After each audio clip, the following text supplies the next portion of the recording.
Hi guys, good morning. For our today's video is ipapakita ko po sa inyo yung isa sa mga old but gold plates ng aking auntie.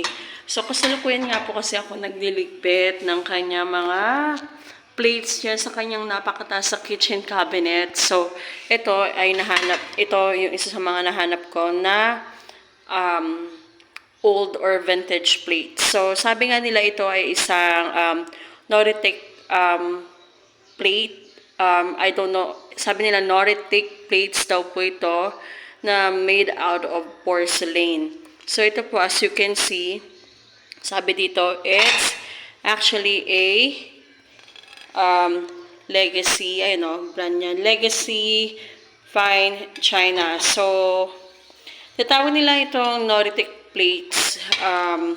Isa sa mga vintage plates or old plates na meron tayo dito sa Pilipinas. So, isa na rin itong rare. I can say rare plates na meron tayo dito sa Pilipinas kasi hindi lahat, wala na actually ito sa market.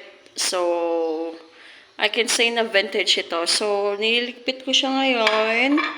Mamaya lalagyan ko siya sa clean wrap. Kasi balot na sa akin ng aking auntie yan. So, yan lamang po. Thank you so much for watching. So, natuwa lang ako kasi meron pa rin ganito yung auntie ko. Kaya po, pinapakita ko siya sa inyo, sa mga Gen Zs dyan.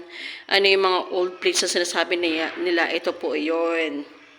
So, itong klaseng plato na to, hindi to dinidisplay o hindi siya for regular use.